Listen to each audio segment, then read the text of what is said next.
오늘의 증시입니다. 미국의 기대 인플레이션 급등과 매파적인 연준 위원의 발언 등을 소화하면서 4월 셋째 주 증시는 다소 힘없이 출발했습니다. 다만 장 후반 업황 회복과 가격 인상 등 호재성 이슈들이 부각되면서 양시장 반등에 성공하며 빨간불을 켜줬습니다. 코스피는 전거래일 대비 0.17% 올라 2,575.91포인트로 강보합권에서 거래를 마쳤고요. 코스닥은 전장 대비 0.63% 상승해 909.50포인트로 장을 마감했습니다.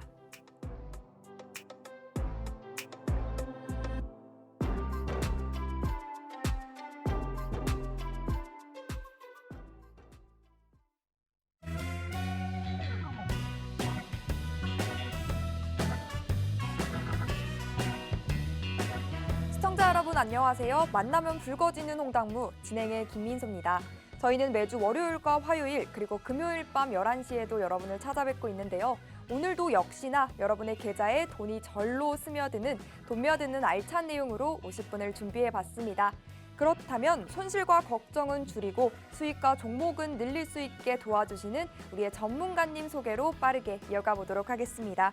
한 주의 스타트이자 하루의 마지막인 월요일을 책임져 주시는 분이죠. 실전 트레이더 장자방 전문가님 와주셨습니다. 장자방 전문가님은 도대체 어떤 분이시냐? 우리 전문가님은요, 17년의 매매 노하우를 바탕으로 수익을 위한 돈 되는 투자 전략 쉽고 상세하고 또 친절하게 설명해 주시는 분이고요. 주식과 ETF 그리고 선물 옵션을 모두 다루는 전문가님만의 차별화된 시스템이죠. 특유의 3박자 매매법으로 여러분께 수익을 안겨드리고도 있습니다. 그런데 이렇게 방송으로 함께 하시는 것도 물론 좋지만 노란톡방 들어오시면요. 방송이 끝나고도 전문가님과 시장 점검부터 대응 함께 해 나가실 수가 있습니다. 함께 할 수 있는 방법 바로 소개해 드릴게요. 하단에 QR코드 보이시죠? 여러분 스마트폰 기본 카메라 켜시고 이 QR코드에 사진 찍듯이 가까이 비추시면 링크가 하나 생성됩니다. 그 바로가기 링크 톡 하고 누르기만 하시면 바로 톡방으로 간편하고 빠르게 들어오실 수가 있으니까요. 방송 시간 내에 꼭 들어오시면 되겠습니다. 그럼 이젠 장자방 전문가님 만나서 인사 나눠보도록 하겠습니다. 어서 오세요, 전문가님. 안녕하세요. 네, 시청자분들께도 인사 부탁드립니다. 예, 시청자 여러분 안녕하십니까? 장자방입니다. 시장은 지금 한 달간 상승했습니다. 3월 16일을 저점으로 딱 한 달 됐는데요. 개인적인 생각은 계속 점진적 우상향을 이번 달까지 이어갈 걸로 보여지고요. 5월 초 정도 됐을 때 시장이 한번 출렁일 거냐를 좀 대비해야 되지 않느냐라는 생각이고, 그럼 연속된 상승을 할 수 있느냐라고 묻는다면 글쎄요, 그거는 약간 물음표입니다.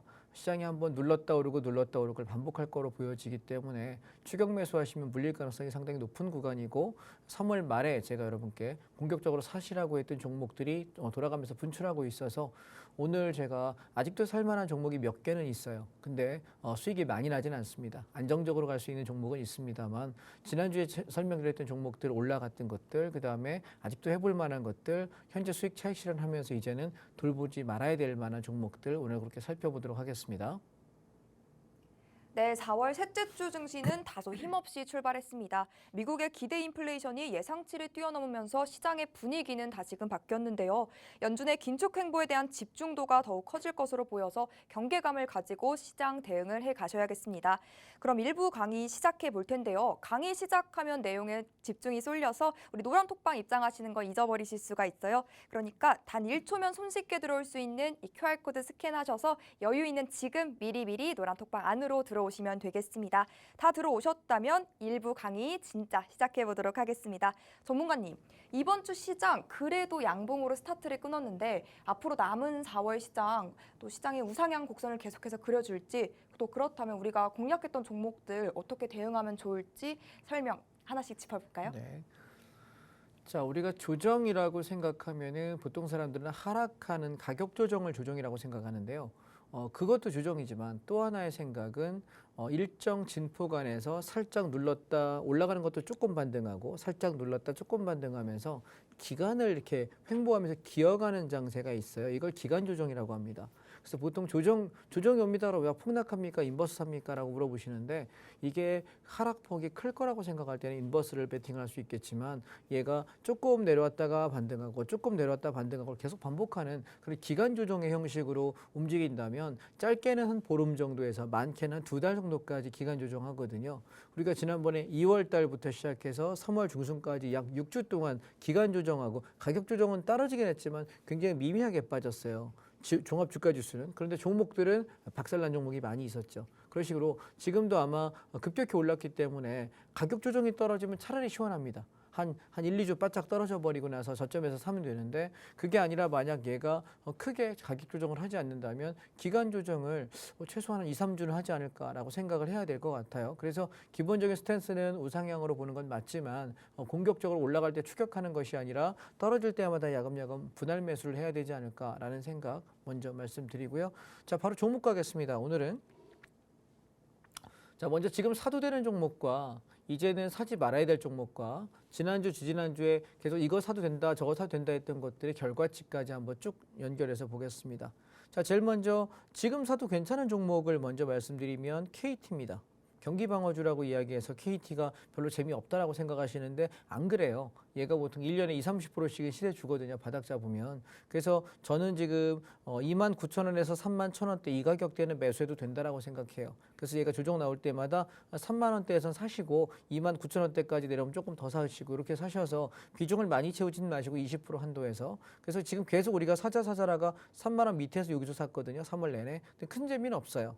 3만 원 밑에 샀는데 지금 뭐 3만 900원 정도 하니까 뭐 끽해봐야 3%에서 한 7% 사이 왔다 갔다 수익 왔다 갔다 하니까 근데 얘가 여러분이 날아가기 시작하면은 어디까지 갈 거냐면 3만 3천 원에서 3만 5천 원 가거든요. 그러면 지금 가격에서도 10%에서 한 16% 정도는 먹을 복이 있겠죠. 그래서 지금 다른 종목들 괜히 어설프게 들어가서 물리시는 것보다는 저는 안전하게 보는 종목은 KT 괜찮다라고 생각합니다.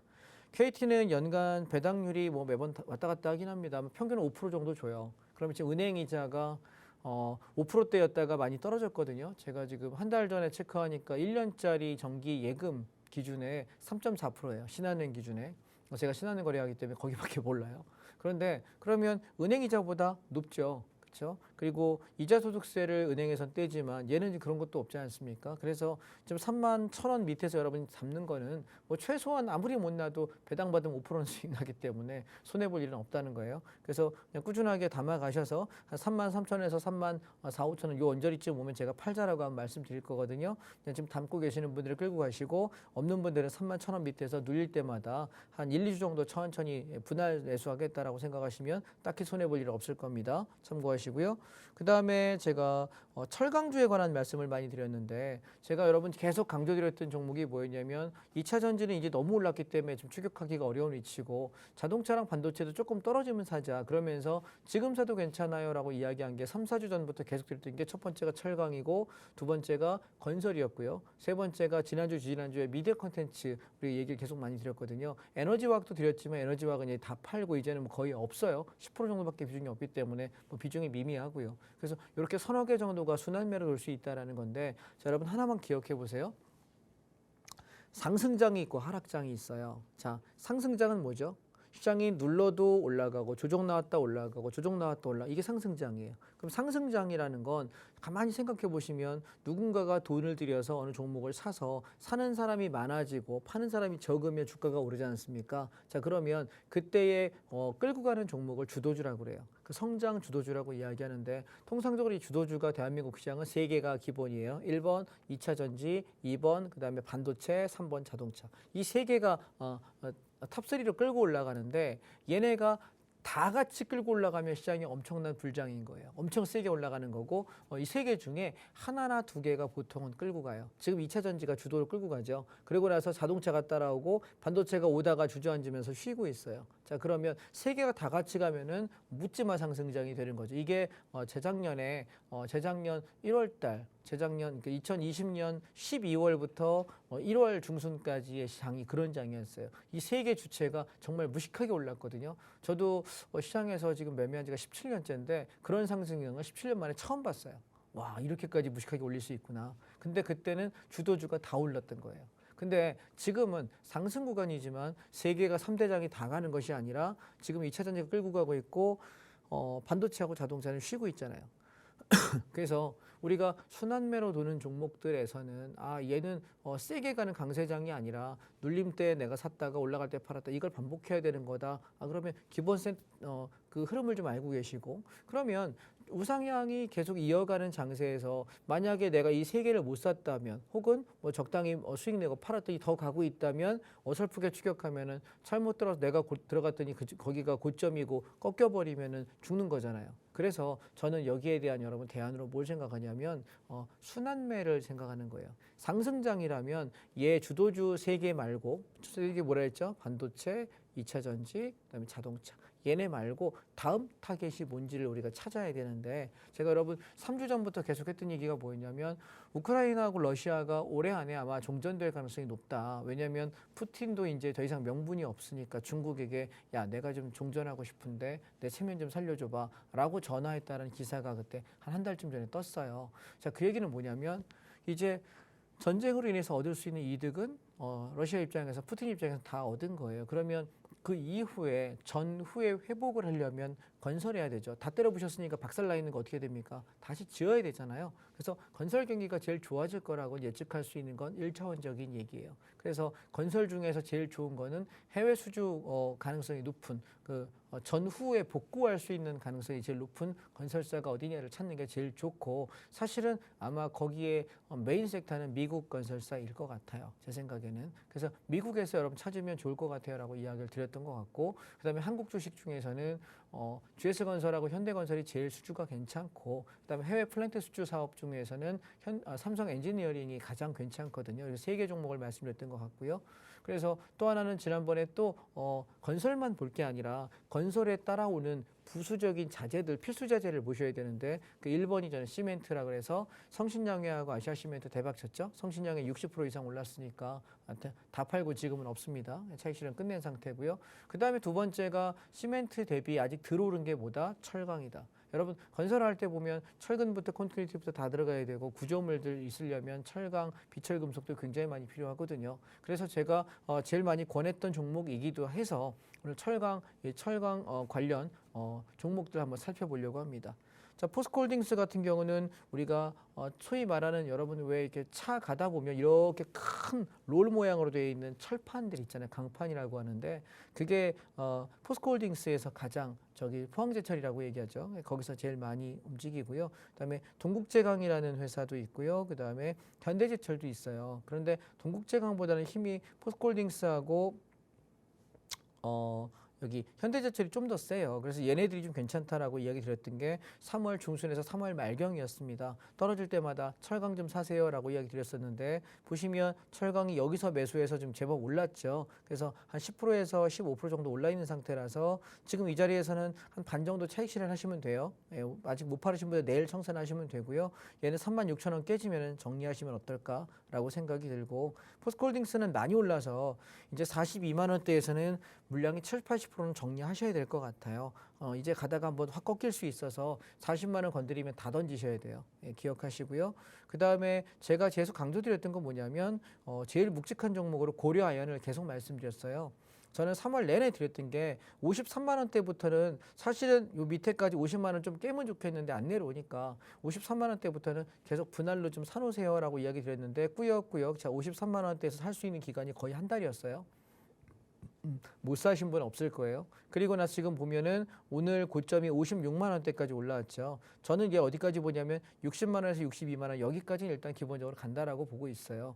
자, 보면 지금 제가 팍스TV 출연한 지가 2년하고도 지금 오늘 4월이죠. 2년하고 4개월 됐어요. 28개월째인데 제가 이 고려아연을 주기적으로 여러분께 공략을 해드리는데 적을 때는 한 10%에서 15% 정도, 많으면 20%에서 25% 정도가 돼요.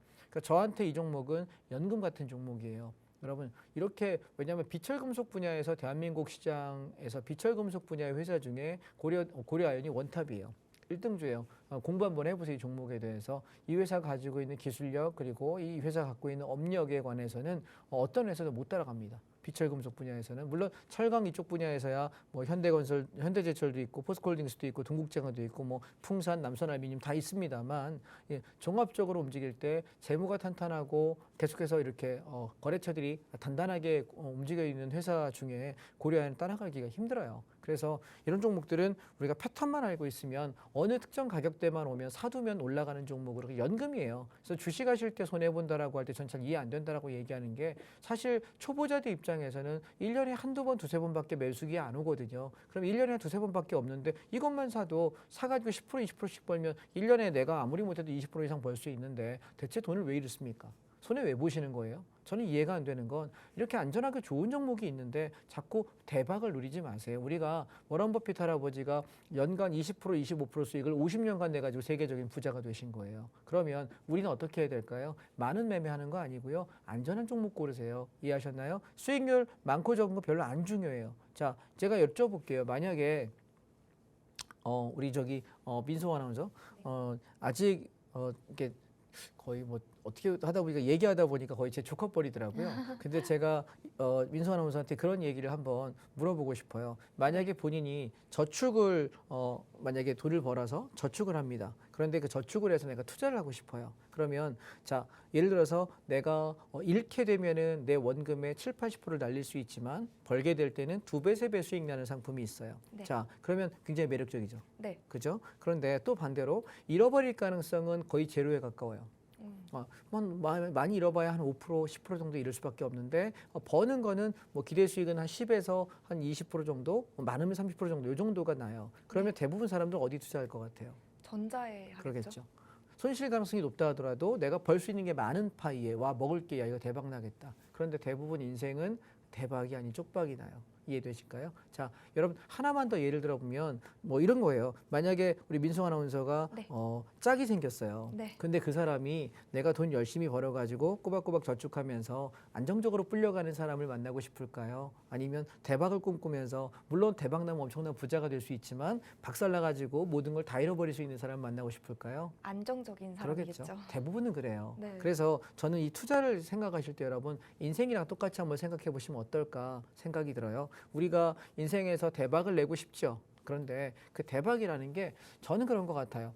크게 깨지지 않고 내가 하루하루 따박따박 이렇게 쌓아가는 것, 예, 그것을 잃지 않고 유지한다면 그게 좀 대박이 아닐까요? 뭐 예전에 그 모 강연을 들었는데 그 강연을 들으셨던 그 강사분이 돈을 많이 버신 분이었는데 그런 얘기를 하시더라고요. 돈을 버는 능력이 하나 있어요. 돈에 관한 능력은. 그다음에 돈을 지키는 능력이 있대요. 여러분 우리가 돈을 버는 수익 창출하는 건 내가 근로소득을 하든 매매를 하든 아니면 우리가 사업소득이 있든 무엇이든 상관없습니다. 돈을 버는 능력이 있는 사람이 있습니다. 그 다음에 그 돈을 잘 유지하고 지키고 관리하는 능력이 있어야 돼요. 자, 근데 우리가 보통 한때는 돈을 벌었는데 연세 드신 분들께서 어르신들 이렇게 저기 보면은 항상 약주 한잔 하시면서 한탄하는 게 뭐죠? 내가 옛날에 이런 차를 탔었어. 내가 옛날에 이만큼 돈을 벌었어. 내가 옛날에 이런 집도 있었고 이런 땅도 있었고 건물도 있었어. 옛날에를 얘기하세요. 왜 그럴까요? 잃었으니까요. 자, 지키는 능력이 없는 거예요. 여러분 제일 중요한 건 버는 능력도 중요한데 그 돈을 지키고 하는 능력이 제일 중요해요. 매매에서는 그게 1번이에요. 이해되셨죠? 그 다음 마지막이 뭐냐면 그 내가 벌었어요. 잘 지키고 관리합니다. 그 돈을 불려나가는 거죠. 자, 그러면 저는 역설적으로 투자하는 경제TV에 나와서 뭔 얘기하냐면 불리지 못해도 돼요. 이해하셨나요, 여러분? 불리지 못해도 내 원금은 유지되거든요. 지키는 능력이 우선이에요. 근데 매매자가 잘못된 생각을 하는 건 나는 지키는 능력이 없는 사람이 불리고자 해요. 그러면 지키지 못하는 사람은 그냥 근로소득으로 가서 돈 벌어가지고 열심히 저축하시고 여러분 쓰는 걸 줄이세요. 여러분 내가 만약에 소비가 내 소득 대비 모르겠어요. 사람마다 다른 것 같은데 여러분은 자동차를 만약에 탄다면 내 한 달 월 소득의 몇 %가 자동차 유지비로 적당하다고 생각하시나요? 저는 10% 넘으면 안 된다고 생각하거든요. 맥스 차를 정말 좋아해도 자기 월 소득의 15% 이상 차에 들어가는 비용이 그게 기름값, 세금, 보험료, 할부금 모두 포함해서요. 그럼 이런 얘기 하거든요. 야, 나 한 달에 200만 원 버는데 300만 원 버는데 나 차 사지 말라는 거야? 예, 맞습니다. 왜냐하면 초창기에 돈을 내가 목돈을 모을 때는 여러분 돈을 쓰지 않는 것이 먼저고 소비하지 않는 게 먼저예요. 그래서 종잣돈이 3천이 모이고 5천이 모이고 1억이 모이잖아요. 그러면 뭐예요? 이제 얘를 내가 지키면서 모았잖아요. 그 다음에 불리는 능력을 그 기간 동안 내가 공부하는 거예요. 이해되세요? 제가 강의하는 내내 제가 이제 온라인 강의하고 뭐 할 때마다 늘 드리는 말씀은 안타까운 건 여러분 상담하다 보면은 돈을 지키는 능력이 없는 분들이 불리려 그래요. 잘못된 거예요. 이해되실까요? 즉 다시 말해 내가 돈을 벌 수 있는 능력을 키우고 공부하신 뒤에 그 다음에 돈을 불리고 투자하십시오. 이해하셨나요? 그게 안 되시면 나가서 근로소득으로 일해서 버세요. 일해서 벌어서 잘 모아두시고 잘 지키세요. 그러다가 내가 정말 괜찮은 거 있고 내가 정말 자신이 생겼을 때 충분히 공부되었을 때 혹은 정말 신뢰할 만한 그러니까 제가 드리는 말씀이 대부분 이제 28개월째 팍스TV에 출연하고 있어서 여러분께 제가 손에 끼친 종목은 단 한 종목도 없어요. 단 한 종목도 물린 거 없고 단 한 종목도 물려 있거나 손절친 종목이 없어요. 지금 다 수익이에요. 그래서 저는 매집하는 기간 동안 한 2, 3주 동안 매집하고 그 기간 동안은 뭐 들었다 놨다 하겠지만 결국 다 수익을 내는 이유는 뭐냐면 제가 한 달에 매매를 한두 번밖에 하지 않아요. 여러분께 종목 드리는 것들이 한 달에 두세 번, 많아야 두세 번이고 잘 안 해요. 왜냐하면 눈에 보이는 족족하려고 그러면 얼마든지 하겠죠. 그런데 실수하고 싶지 않으니까 어떤 경우에도 실수 안 될 만한 자리인지를 고민하고 또 고민해요. 여러분도 그렇게 매매하셨으면 좋겠다라는 말씀을 드리고 싶고요. 자, 종목 계속 말씀드릴게요. 그래서 고려아연은 한 60만 원에서 62만 원까지 가는데 큰 무리 없을 거라고 생각하니까요. 매수하신 거 이제 끌고 가볼게요. 없는 분들도 주종 나올 때마다 사셔도 돼요. 얘는 보통 60만 원에서 한 62, 3만 원대까지 가는데 큰 무리가 없어서 지금 잡아도 한 5에서 8%는 아마 수익 날 거고요. 밑에서 사자 할 때 제발 사시면 좋겠다라고 말씀을 좀 드리고 싶고요. 자, 그 다음에 건설주에서는 특히나 코덱스 건설이죠. 엄청나게 올랐죠.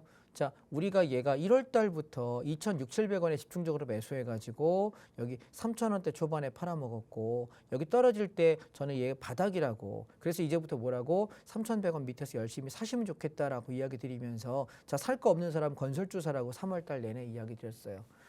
근데 건설주가 내가 해당 종목을 사서 많이 남으면 좋은데 그 종목을 못 고를 것 같으면 난 뭐 해라? 건설 ETF 사시면 되는 거예요. 그랬더니 얼마나 갑니까? 엄청나게 가고 있죠. 그래서 이제 얘가 아마 이번 주 안에 건설은 고점을 찍을 거라고 생각을 해요. 그래서 아직 들고 가시는 분들은 지금은 7~80% 차익 실현되고 끌고 가시게 되고요. 그리고 얘는 3,500원을 건드리게 되면은 전량 다 익절하시면 좋겠어요. 이해되셨죠? 그래서 아직 조금 여진이 남아있는 것 같아서 즐기시는 분은 그렇게 하시면 될 것 같고 지금 사시는 거 절대 안 돼요. 그 다음에 현대건설 같은 경우는 계속 끌고 올라가잖아요. 얘도 지금 4만 원에서 39,500원 정도면은 차익 실현하셔도 돼요. 단타로 보는 입장은 왜냐하면 지금 똑같이 우리 3월 중순부터 3월 말 요 사이에 열심히 샀거든요. 매수가는 36,000원에서 5,000원 사이에서 집중적으로 말씀드렸던 거라서 저는 앞전 고점인 4만 원을 넘길 수 있느냐인데 보시면 터치해서 살짝 자 여기 고점보다 여기 고점이 살짝 높은 게 눈에 보이실 거예요.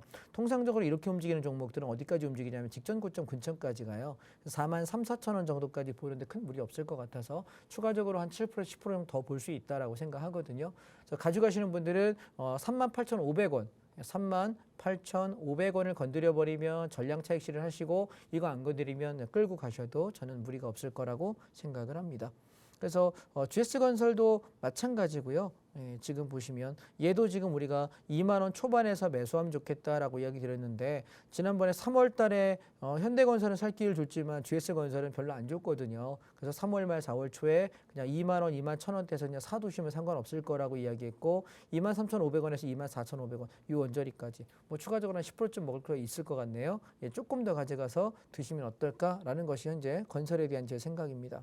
자, 그 다음에 제가 계속해서 강조드렸던 게 지난주 누누이 드렸던 얘기가 뭐냐면 현대미포조선이에요. 제가 조선주를 지금 여러분 방송에서 28개월 동안 얘를 아주 집중적으로 공략해서 돈을 되게 많이 벌었던 종목이에요. 그래서 7만 원 밑에 내려올 때 여러분 분할로 사시면 좋겠다라고 얘기 드렸는데 7만 원 밑에 살 기회가 한 달 정도 있었어요. 그래서 얘는 지금 어디까지 보는 거냐면 77,500원에서 8만 원 정도 요쯤까지는 일단 보게요. 앞전 고점까지 여기까지는 뭐 무조건 간다라고 지난주에도 말씀드렸고 이제 좀 오르기 시작하죠. 예, 그래서 좀 지루하게 사는 기간 동안 되게 지루한 종목들 지루하실 거 없어요. 왜냐하면 그렇기 때문에 우리가 살 수 있는 기회들이 좀 더 있는 거니까 그리고 튀고 올라갔을 때 한 7만 7천원에서 8만 원 사이, 요 사이에서 넘지 못하면 다 팔자라고 말씀드릴 거예요. 그래서 제가 여러분 톡방을 운영하는데, 자, 단톡방 아까 들어오는 법 설명 들으셨죠? 자, 핸드폰 꺼내셔가지고 카메라에 어디 갔어? 이쪽이구나. 여기 QR 코드에다가 이렇게 카메라 기능 갖다 대시면 제가 운영하는 노란톡 단톡방에 들어올 수 있는 URL 코드가 떠요. 누르고 톡방 안에 들어오시게 되면, 저는 요즘에는, 예전에는 톡방에다가 매수하는 얘기를 좀 많이 했던 것 같아요. 얼마에 뭐 사자. 근데 제가 만약에 10종목을 하게 되면 실제 거래하다 보고 제가 뭐 방송하고 강의하고 하다 보면 10종목 거래할 때 한 두세 종목밖에 톡에 못 올리는 것 같아요. 한 5종목 거래하면 하나 정도밖에 못 올리는 것 같거든요. 그래서 주로 이 시간에 제가 여러분 생방송 중에 이거 어디에 사면 좋겠다, 어느 가격대에서 거래하면 좋겠다, 여기서 말씀 다 드려요. 그래서 생방송을 좀 놓치지 말고 보시고, 제가 말이 빨라서 메모하기 시간이 없는 분들은 다시 보기 기능이 있거든요. 다시 유튜브 안에 다시 보기 기능이 있으니까 메모해 놓으셨다가 제가 말씀드린 그 가격대에서 바로바로 매수를 좀 해주시고, 그리고 저는 주로 톡방에다가 요즘에 뭘 하냐면 청산하는 관리예요. 그러니까 팔아먹고 나올 때 얼마를 팔아야 되고 어떻게 관리해야 되고 언제까지 들고 있어야 되고, 주로 보유하는 건 방송에서 말씀드리고 제가 관리하는 거를 주로 톡방에다 많이 말씀드리고요. 그다음에 공부 자료들이 좀 있으면 드리고, 시장이 지금 우상향이다, 그러니까 어떻게 대응하자, 이런 시황에 관한 얘기 위주로 톡방에 보통 드리기 때문에 생방송 50분을 좀 여러분이 잘 활용하시면 좋겠다라고 생각합니다. 그래서 미포조선은 일단 8만 원 근처, 7만 원 후반에서 8만 원까지 일단 갈 수 있다라고 보기 때문에 없는 사람도 여전히 공략이 가능하다. 근데 제발 부탁은 좀 쌀 때 삽시다. 예, 아셨죠? 꼭 보면은 내려갈 때는 안 사요. 그러다가 올라가면 지금 사도 됩니까? 맨날 물어보시더라고요. 그래서 제가 그 습관만 고치시면 참 수익을 내실 텐데라는 생각이 들어요. 남들 안 살 때 제가 사자고 할 때 같이 사시면 제일 좋지 않을까 생각이 들고요. 그 다음에 또 하나, 제가 바이오 종목도 별로 안 좋아하지만 오스코텍이라고 하는 종목을 말씀드렸습니다. 3월 말경에 얘가 18,000원, 19,000원 여기 돌 때 요거 튀어 올라갈 거라고 이야기 드렸는데 단기간에 꽤 많이 올라갔죠. 그죠? 27,000원대까지 올라갔으니까. 그래서 저는 2만 5, 6천 원 정도면 차익 실현해야 된다고 보기 때문에, 혹시 아직도 가지고 계시는 분 계시면 2만 3천 원 무너지면 다 정리하세요. 이해하셨죠? 2만 3천 원 무너지면 확 무너지기 때문에, 그래서 저는 여기서 다 팔고 나가서 팔았다라고 지난번에 단톡방에 글을 남겼는데, 혹시라도 가지고 계실까 봐 높아심에 말씀을 다시 한번 드리도록 하겠습니다. 그 다음에 삼성바이오로직스 같은 경우는 얘는 78만 원 밑에서 매수하면 좋겠다라고 이야기 드렸는데 되게 느리까요. 그래서 이 종목은 여러분 75만 원에서 78만 원 요 사이 오면 사고, 한 80만 원 초중반쯤 오면 팔아먹고, 이걸 반복하는 종목이에요. 이해하셨죠? 그래서 얘는 떨어지면 사고 올라가면 팔고, 최대한 올라가면 90에서 100만 원까지가 최대치고, 이렇게 생각하시면서 단계별로 대응하시면 좀 안정적으로 할 수 있는 종목이 아닐까라고 말씀을 드리고요. 자, 그 다음에 주도주 섹터 좀 보겠습니다. 자, 자동차입니다. 보시면 이미 고점까지 올라왔기 때문에 추가 매수는 어렵고, 이제는 좀 차익 실현들 하셔야 되지 않을까 싶어서, 현대차 지난 시간에 말씀드렸죠. 19만 5천 원, 19만 20만 원대에서 좀 팔자. 예, 저는 다 팔았다라고 이야기 드렸고요. 그래서 90% 정도, 80% 정도 차익 실현 하시라고 이야기 드렸고요. 자, 보시면 지난주에 현대 위아 팔자고 이야기하고 나서 밀리고 있는 거 눈에 보이시나요? 예, 지금 없어요. 저는 다 팔았습니다. 현대모비스 다 팔았죠, 지난주에. 그리고 나서 끝. 예. 그리고 만도도 마찬가지 다 팔았습니다. 한국타이앤테크놀로지 전량 청산 끝냈습니다. 끝낸 상태에서 지금 기다리고 있는 상태고, 자동차주 지금 들어가시면 물립니다. 조정 나올 때까지 기다리십시오. 우리가 저점에서 사자 할 때가 3월 말에서 4월 초였고요. 그리고 올라오면서 차익 실현 말씀드리고 지난주 몽땅 다 끝냈습니다. 자, 반도체입니다. 반도체는 지금 사게 되면 물릴 가능성이 상당히 높아요. 얘도 지금 우리가 밑에서 사자라고 해서 올해 연초에 사고, 그 다음에 3월 말 하락 때 조금 담았다가 올라온 종목이기 때문에 반도체도 청산. 그러면 시장이 여러분, 주도주라고 하는 반도체하고 자동차가 흔들어요. 이제 좀 조정이 나오려고 폼을 잡는다면, 시장이 올라가더라도 상승이 공격적으로 올라갈까요? 아니면 조정을 좀 했다 갈까요? 조정을 했다 갈 가능성이 높겠죠. 자, 조정이 꼭 하락만 있는 건 아니라서 하락으로 갈지 기간 조정으로 갈지 저도 아직 정확히 모르겠어요. 그런데 우상향이라고 보기 때문에 지금 살 자리는 아니라는 거, 그 말씀은 분명히 드릴 수 있을 것 같고, 그 다음에 여기 코덱스 에너지 화학이라는 걸 제가 계속 말씀드렸던 게 언제냐면 1월이었어요. 2월도 3월도. 그러면서 앞전 고점을 돌파하는 순간 여기 사도 된다라고 3월 달에 말씀드렸는데, 자, 청산 끝내버리고 더 이상 안 건들고 있는데, 자, 에너지 화학은 어떻게 말씀드렸냐면, 여러분 5년 뒤에 10년 뒤에 먹거리 중에서 안정적인 게 뭘까요? 라고 물어본다면 2차 전지 관련이 아니라 사실은 자율주행 관련이에요. 근데 자율주행을 하려면 2차 전지가 거의 필수적이거든요. 그리고 제가 KT라는 걸 지금 여러분께 아까 말씀드렸던 이유도 KT가 통신주인 줄 아십니까? 그러면 아직 주식 공부 덜 하신 거예요. 왜냐하면 자율주행을 할 때 우리가 저기 인터넷 통신망을 통해서 수신을 받아야 돼요. 인공위성을 통해서. 근데 그 통신 모듈 장비 업체에서 가장 기술력이 좋은 회사가 KT입니다. KT 자회사들이 몇 개 있는데 그건 여러분이 공부해 보세요. 전 중소형 종목은 여기 말씀 안 드릴 생각이라서 KT의 자회사들 여러분이 잘 뒤지시면 아마 몇 년 뒤에 얘가 5배 가고 10배 가고 20배 가는 종목들을 찾으실 수 있을 거예요. 힌트 드릴게요. 여러분이 찾아보십시오. 안 가르쳐 드리겠습니다. 그 정도는 노력하셔야 될 것 같습니다. 그래서 중소형 종목은 방송에 저는 언급할 생각 없거든요. 그래서 이 KT도 앞으로 자율주행 모듈 차로서 여러분이 좀 관심을 가지시면 좋겠다는 생각이고요. 그리고 또 하나는 향후에 에너지 화학은 에너지 가격은 지속적으로 오를 수밖에 없어요. 기름값 지금 올랐다가 세금에서 까서 좀 내려왔죠. 그리고 유가 좀 떨어지기도 했고 오르고 떨어지고 오르고 떨어지고 계속 반복하겠지만 10년 뒤에 지금보다 기름값이 쌀까요? 아닐걸요. 3년 뒤에 아닐걸요. 계속 오를 거예요. 그래서 우리가 인플레이션 세대에 살고 있다라고 얘기하지만 뭐 연준에서는 뭐 인플레이션 잡을 수 있다라고 얘기하지만 사실 저는 불가능하다고 생각해요. 우리가 생각해 보시면 어렸을 때 제가 꼬맹이 때 새우깡 하나가 뭐 한 100원 정도 했던 것 같아요. 한 봉지가. 제가 여러분 잠깐 생방송이지만 우스개 얘기해 드릴게요. 지금 제 사촌 형의 그 조카들이 저랑 나이 차이가 좀 적게 나는 아이들은 한 9살, 10살 정도 나요. 제일 큰 조카가. 근데 그 조카가 어렸을 때 저한테 삼촌 과자 사주고 그러면 제가 슈퍼 가서 과자 사주고 그랬거든요. 근데 이제 그 녀석이 장가 가서 지금 저기 하는데 그 녀석 얘기를 보면 제가 어느 날 제가 맨날 과자 사주고 먹을 거 사주고 그러면 슈퍼 가서 뭐 명절 때 만나면 사주고 용돈 주고 이랬던 것 같은데 어느 날 제가 과자 사주고 그러는데 제가 귀찮은 거예요. 그래서 주머니에 있는 돈을 이렇게 주면서 가서 사 먹으라고 얘기했는데 저는 얼마 줬냐면 5,000원을 줬어요. 현금이 없어서 이제 어른들 세뱃돈 용돈 드리고 나서 이제 남은 게 얼마 없어가지고 5,000원을 줬던 것 같아요. 그랬더니 이 녀석이 지금도 제가 그 얘기하면 웃거든요. 치, 삼촌 장난해? 그러면서 장난해라고 얘기하길래 이놈의 자식이 뭐 하는 거야 그랬더니 제 손을 질질 끌고 슈퍼를 가더라고요. 그랬더니 과자가 봉지 과자만 해도 1,000원 밑에가 없고요. 그리고 이렇게 가게 들어있는 것들도 한 2, 3천 원, 4, 5천 원씩 하더라고요. 여러분 생각해 보세요. 저 어렸을 때 새우깡이 100원 했던 건데 지금 새우깡은 1,000원이 넘잖아요. 그러면 이게 인플레이션이에요. 과자값이 떨어질까요? 안 떨어져요. 저 어렸을 때 짜장면은 한 2,000원 했다면 지금 짜장면 5, 6천 원 안 주면 못 먹고 좀 괜찮은 것들 가면 뭐 8,000원, 10,000원씩 하는 짜장면들도 많거든요. 이게 인플레이션이에요. 그래서 우리가 왜 근로소득만으로 살기가 어렵다라고 이야기하냐면 이렇게 계속 인플레이션 가치가 오를 때 우린 나이 들어가요. 50이 되고 60이 됐는데 노동할 수 있을까요? 물론 건강하신 분은 하세요. 근데 내가 30대 40대에 하던 걸 50, 60대에서는 근로소득으로 우리가 특히 노동에서 몸을 쓰는 일로는 돈 벌기 어려워요. 그러면 앞으로 여러분 뭐 해야 될까요? 나는 이 머리를 쓰는 일을 해야 되고 그러면 전부 AI 같은 거, 챗봇 같은 것들이 계속 발달하고 있는데 우리 그러면 우리 일자리는 그 기계들이 대체할 거예요. AI가 대체할 건데 AI가 하지 못하는 일이 뭐냐면 이런 투자나 연구나 감정이나 내가 인사이트를 갖는 거는 AI가 할 수 없어요. 이해하실까요? 그러면 나중에 우리가 나이 들어가면서까지 계속 돈을 벌 수 있는 일 중에는 여러분 이 투자라는 건 굉장히 공부해 볼 만하다 말씀을 좀 드리고 싶어요. 그래서 에너지 화학 쪽은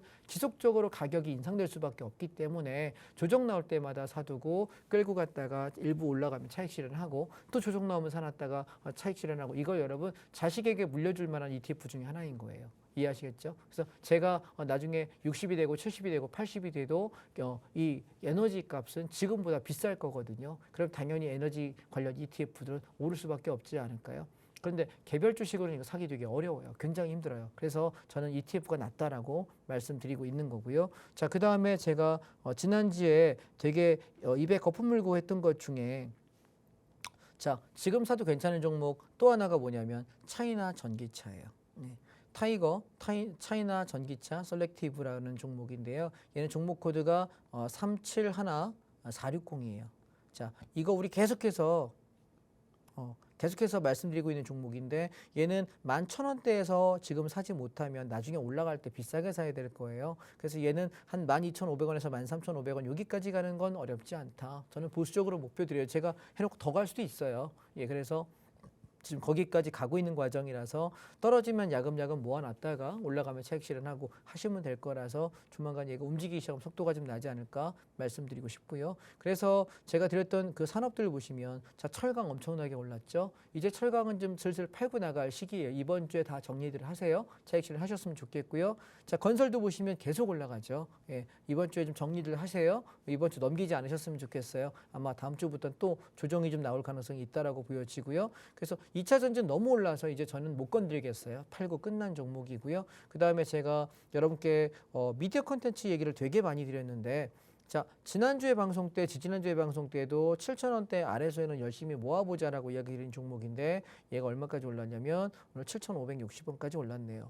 여러분 절대 손해 안 본다라고 지난주에도 지지난주에도 계속 얘기 드렸던 종목 절대 손해 안 본다라고 이야기 드렸던 종목이에요. 저는 7,700원에서 8,000원 여기 볼 거라고 이야기 드렸어요. 그래서 지금 7,500원대 정도에서는 한 3분의 1 정도 차익 실현하시고 나머지 7,700원, 8,000원 갔을 때 다 팔지 말지는 단톡방에서 말씀드리도록 하겠습니다. 이해되셨죠? 예, 그렇게 보시면 될 것 같고 그 다음에 지금 차이나 H 레버리지인데요. 자, 이것도 우리가 2,100원 밑에서 모으면 좋겠다라고 이야기했던 종목인데 모아놨다가 시세 한번 주고 눌렀다가 시세 한번 주고 반복하고 있어요. 저는 얘를 2,500원까지는 무난하지 않을까라고 말씀드린 종목이라서 자, 이 종목 여러분 주의 깊게 좀 계속 하시면 좋겠다라는 생각이고 자, 중국이 여러분 차이나 H 레버리지 뭐냐면 중국 시장 전체에 투자하는 거예요. 중국 종목들 중에 내가 사기에 리스크 있는 종목들 꽤 많아요.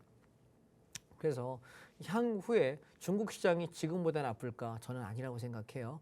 미국하고 중국이 패권 싸움 때문에 관세를 물리고 서로 쌈박질하는 바람에 중국이 계속해서 신뢰를 잃어버리기도 하고 경쟁력은 잃어요. 그런데 여러분 시간이 지날 때 중국의 국력은 지금보다 어떨까요? 성장할 거라고 생각하지요. 왜? 인구가 많고요. 또 그들의 기술력도 많고요. 또 자본도 좋습니다. 그렇기 때문에 팔 수 있는 인구가 많고 기술도 괜찮고 자본이 괜찮다면 얘는 성장할 수밖에 없는 거예요. 이해하실까요? 미국은 어떨까요?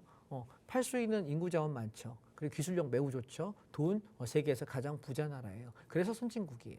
이해되실까요? 대한민국은 어떻습니까? 미안한 얘기지만 우리는 인구가 얼마 안 됩니다. 5천만밖에 안 되고 남북한 합해도 1억이 안 되는 국가고요. 통일됐다 쳐도 1억이 안 됩니다. 자, 거기에다가 우리는 기술력은 좋습니다. 그런데 원천 기술력은 뭐 삼성이나 SK 같이 이렇게 좀 원천적인 반도체라든가 뭐 LG 에너지 솔루션, LG 화학처럼 2차 전지 관련 종목이라든가 참 기술은 좋아요. 그런데 우리에게 뭐가 없습니까? 자원 없습니다. 또 우리는 팔 수 있는 우리 인구가 소비가 얼마 되지 않고 땅덩어리가 작기 때문에 우리는 수출해야 먹고 살 수 있거든요. 그래서 우리나라가 전 세계 최고의 부강한 나라가 될 가능성은 제가 볼 땐 거의 없다고 생각해요. 상위권에서 놀 수 있겠지만 우리가 세계 최고의 부강한 나라가 되고 선진국이 될 수 있다. 1등 국가 저는 불가능하다고 생각해요. 거의 어렵다고 생각합니다. 그러면 이렇게 얘기하면 욕먹을 거예요. 저는 한국 사람 아니고 일본 놈 아니냐고 욕먹을 것 같은데 그게 아니라 현실적으로 성장의 가능성이 한계는 있을 거라고 생각해요. 그런데 지금 우리나라가 경제력으로 보면 전 세계에서 뭐 10위, 11위, 12위 왔다 갔다 하잖아요. 그죠? 올라오면은 글쎄 정말 많이 가면 탑5 가면 정말 감사하겠다라고 생각을 하는데 문제는 우리는 팔 수 있는 판로가 없어요.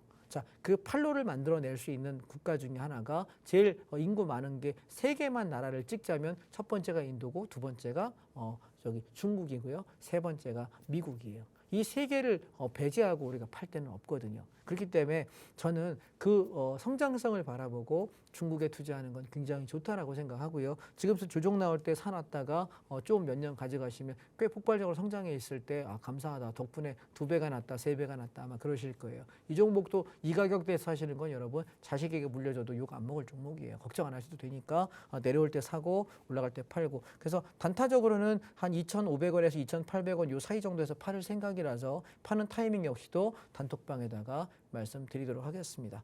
자, 주식 얘기가 좀 길어졌는데요. 정리 한번 해볼게요. 주식과 ETF는 계속해서 3월 16일 날 저점이라고 얘기하고 코덱스 레버리지 사자라고 이야기한 이후부터 계속 올랐어요. 한 달간 올랐고 좀 피로감이 있을 수 있고 지금 아직 좀 그래도 한 뭐 7%에서 10% 정도 먹을 많으면 15%쯤 먹을 만한 섹터 몇 개 말씀드렸잖아요. 귀 기울여서 들으시고 참고하시면 좀 도움이 되지 않을까라는 생각이고요.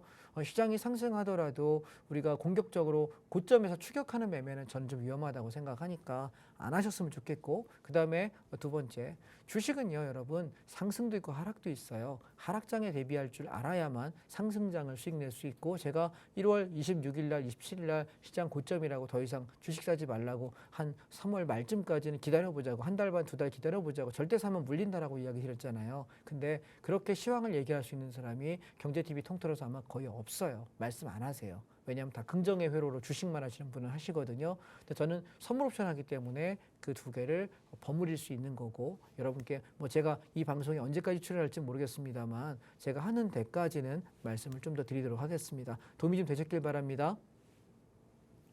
시장이 계속해서 우상향하고 있다 보니까요. 마냥 추격 매수를 하기에는 참 위험한 시점이겠죠. 그런데 이런 상승장에서는 순환매가 돌아주기 때문에 우리는 또 그 순서 다음 타자를 잘 캐치해서 공략해야 한다고 해주셨습니다. 이렇게 순환매가 도는 시장에서 눌림이 나오는 종목들 전문가님과 함께 캐치해 가면서 또 수익을 쌓아가면 좋겠죠. 특히 지난주 강조드렸던 철강주 같은 경우 오늘 강세를 또 보였잖아요.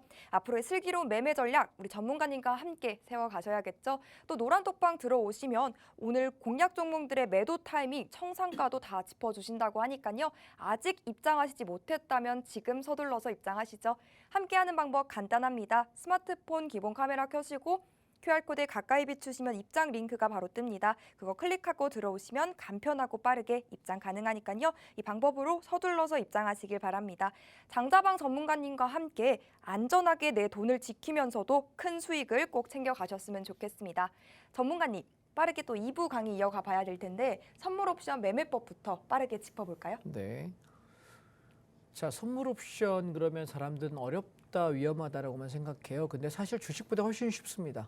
왜냐하면 선물 옵션은 기준가 싸움이에요. 그래서 주식도 똑같아요. 어느 가격이 기준이냐를 세워놓고 그 기준가 위에서 시장이 움직이면 상방이구나 대응하시면 되고 기준가를 깨게 되면 상방 보면 안 돼, 매수하면 안 되는구나, 하락이다라고 인정하시면 되는 거예요. 근데 주식하시는 분들은 대부분 다 회로가 머릿속에 회로가 올라가야 수익이니까 자꾸 상방만 보려고 야 요만큼이면 속임수 하락이겠지, 너무 떨궜네, 올라가겠지, 희망 회로 돌리거든요. 그러지 마시고 선물 옵션은 어떻게 한다? 기준가를 정확히 설정을 하고 기준가 위에서 움직이면 나는 매수해서 올라간다. 자, 그러면 선물에서는 올라가는 방향의 진입을 매수라고 이야기하고 올라간 거를 목표가 오게 되면 차익 실현, 청산한다라고 표현하고요. 반대로 기준가가 깨져요. 그러면 장이 이렇게 반등할 때 기준가 넘지 못하는 걸 확인하고 매도 진입, 하방 진입을 매도 진입이라 그래요. 그리고 얘가 목표가에 오게 되면 차익 실현, 파는 거죠. 그래서 선물 옵션 상방 진입을 매수라고 한다. 하방 진입을 매도라고 한다. 개념만 좀 잡으시면 되겠고. 자, 그다음에 옵션에 관한 얘기를 조금 간단하게 드려볼게요. 이게 옵션 얘기하면 다들 어렵다고 생각을 하시는데 사실 굉장히 쉬운 거가 옵션이거든요. 자, 제가 이렇게 그림 하나 그려볼게요. 시소라고 생각해 볼게요. 우리가 상승할 때 수익 나는 걸 콜 옵션이라고 해요. C라고 제가 표현하고요. 그 다음에 하락할 때 수익 나는 거를 풋 옵션이라고 해요. 제가 P라고 표시해 볼게요. 자, 그러면 이 콜과 풋이 무게가 똑같다고 한다면 균형을 이룰 거예요. 크게 어느 쪽이 치우치지 않겠죠. 시소라고 생각을 하시면. 그런데 만약에 풋옵션 얘가 무거워서 이렇게 무게가 내려가게 되면 누가 올라갈까요? 반대편 콜이 올라갈 거예요. 자, 그러면 무슨 얘기냐면 콜과 풋옵션을 제가 아침마다 기준점을 잡아드리는데 둘 중에 기준점이 한 놈은 깨고 한 놈은 지킬 거예요. 그럼 얘가 깨지잖아요. 풋이 무너지면은 하락할 때 풋이 가는 거니까 풋이 무너지면 콜이 올라가잖아요. 이 얘기는 뭐예요? 상승장이니까 나는 상방 보시면 되는 거고 반대로 콜 옵션 얘가 만약에 붕괴가 되게 되면 지켜야 될 가격이 기준가가 콜이 깨져. 그러면 풋이 올라가니까 그 얘기는 뭐죠? 하락장인 거예요. 그래서 우리가 시장의 상방과 하방을 옵션에서 가격만 보면은 쉽게 볼 수 있다라고 말씀을 드리고 싶고요. 자, 그러면 실전 하나 보겠습니다. 그래서 이거 주문창인데 주문은 그냥 간단해요. 아침에 선물 매수 오를 거야. 그러면 오늘 크게 오를 것 같지는 않다. 나 두 계약만 매수할게. 이렇게 두 계약 매수 주문 넣고요. 올라가면은 여기서 제가 차익 실현 이렇게 하시면 되는 거예요. 되셨죠? 팔아먹겠다. 반대로 매도 진입은 오늘 장 많이 빠질 것 같다. 나 선물 10계약 매도할게. 여러분 여기다가 주식에서는 청산, 팔아먹는 창에다가 나는 하방 진입을 하는 거예요. 차이점 이해하시겠죠? 여기다가 진입해서 내려가면은 나 여기서 차익 실현 이만큼 빠졌으면 난 만족할게. 차익 실현 이렇게 하는 거죠. 주문은 그냥 이렇게 좀 반대다, 주식과 반대다 정도만 개념을 잡으시면 되겠고, 제가 몇 개의 패턴을 하나 보여드려 볼게요. 자, 4월 12일 패턴입니다. 얘는 상승형 변동성 패턴인데 아침에 시작과 동시에 장이 이만큼 올랐다가 왕창 빠지고 다시 올라가요. 자, 여러분 이게 주식 차트라고 비교하신다면 주식은 어때야 될까요? 시초가에 매수해서 차익 실현한 사람이 수익 낼 거고, 시초가에 매수 못하고 내려올 때 산 사람들은 물리겠죠. 그랬다가 올라가면서 본전권 이상에서 수익권에서 빠져나갈 수 있겠어요. 그런데 만약 여러분 주식은 올라가는 게 하루에 많이 가봐야 몇 프로? 30%밖에 안 가요. 상한가가 30%거든요. 근데 이날을 한번 보시게 되면, 자 보세요. 우리가 기준점 싸움이라고 했는데, 자 왼쪽에 있는 게 콜옵션 차트고요. 오른쪽에 있는 게 풋옵션 차트예요. 자, 기준점 싸움이라고 했죠. 자, 이날 아침에 기준점 풋옵션은 2.83이고요. 자, 콜옵션은 아침에 기준점이 2.0이에요. 자, 근데 보시면 얘가 2.83의 풋옵션이 여기서 붕괴되는 게 눈에 보이세요? 자, 이 기준점이 풋이 무너진다는 얘기는 누가 올라갈까요? 콜이 올라가죠. 그래서 아침에 우리가 방향이 상방인 걸 알 수 있어서 이만큼의 올라가는 이익을 낼 수 있는데, 이 수익이 꽤 컸다는 것이고, 반대로 콜옵션이 올라갔으면 여길 지켜야 되는데 3.14라고 하는 눌림목이에요. 이 가격만 체크되면 되거든요. 얘가 무너지는 순간 장이 하락하겠죠. 그러니까 난 뭐 할 수 있다? 반대편에 풋옵션을 사서 이만큼의 올라가는 이익을 낼 수 있다. 자, 그러면 선물 옵션은 상승과 하락 두 개를 다 볼 수 있다는 거예요. 자, 그러면 되게 재밌는 건 여러분, 우리 여기 교육생분들께서 보면 아침에 9시 17분에 250만 원의 이익을 내세요. 자, 평균적으로 옵션 하시는 분들은 하루에 10%에서 20% 버시는 데는 아무 지장이 없어요. 시세가 많이 나면 하루에 2배, 3배, 4배, 뭐 많으면 5배, 10배도 나거든요. 그래서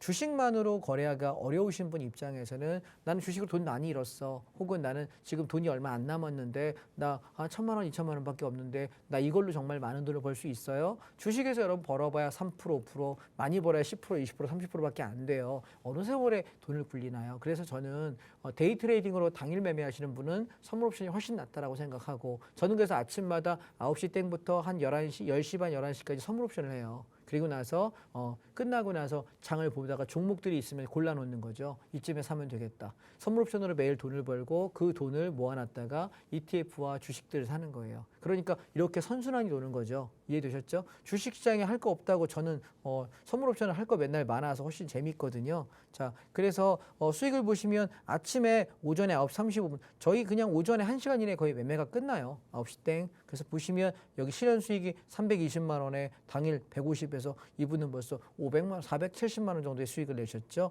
이렇게 아침마다 9시 34분에 퇴근하시는 분들도 계시고, 이게 선물 옵션이고요. 수익들 되게 많이 나시죠. 그런데 보시면 하락장을 제가 하나 보여드려 볼게요. 상승장도 있지만, 자 보시면 얘는 아침부터 쭉 빠져요. 하루 종일. 주식시장에서 만약에 이런 장 만나면 어떻게 될까요? 되게 힘들겠죠. 그런데 옵션으로 보시게 되면 이날 콜옵션 기준가격 4.85 무너지는 걸로 인해서 야, 기준점 얘가 깨졌구나. 그럼 얘는 하루 종일 빠지거든요. 그래서 이때 반대 방향에 우리는 하락장에 풋옵션을 샀는데 풋옵션이 하루에 600%가 터져요. 원금의 6배입니다. 그렇게 시세가 나기 때문에 수익을 얼마씩 내시냐면, 자 보시면 당일날 수익률이 여기 307%의 수익률이라는 게 눈에 보이시나요? 당일날 300%예요. 여러분 이게 몇 시요? 오전 9시 18분. 장치를 시작하고 18분 만에 시세가 이만큼 난다고요. 그래서 제가 오늘은 주식 얘기를 좀 많이 드려야 돼서 시간 많이 썼거든요. 그래서 다음 주 월요일 날은 선물 옵션 얘기를 좀 많이 드릴 거고요. 미리 예고 드리는 것은 다음 주에는 제가 온라인 강의를 아마 준비를 할 거예요. 다음 주 방송 때 설명을 다시 드리겠지만, 지금 단톡방에 많이 들어오셔서 일주일 동안 저랑 시황 드리는 것들 호흡을 좀 맞추시고, 그리고 이제 이번 주에 저희가 차익 실현해야 될 종목들, 그다음 몇 개 사도 된다고 한 종목들 톡방에서 다시 한번 말씀드릴 테니까 일주일 동안 저랑 호흡 좀 맞춰 놓으시고, 다음 주에 우리가 온라인 강의할 때 그때 저랑 2시간 동안 꼼꼼하게 여러분 종목 상담도 따로 해드리고, 그리고 강의도 해드리고 할 테니까 우리가 다음 주에 공부할 수 있도록 하면 좋겠습니다. 자, 오늘 강의가 여러분께 좀 유익하셨는지 모르겠어요. 종목 얘기만 오늘 좀 많이 드렸거든요. 다음 주에는 선물 옵션 얘기를 좀 더 상세하게 드릴게요. 예, 고생하셨습니다. 감사합니다. 네, 선물 옵션의 매매법부터 패턴까지 또 간략히 만나봤습니다.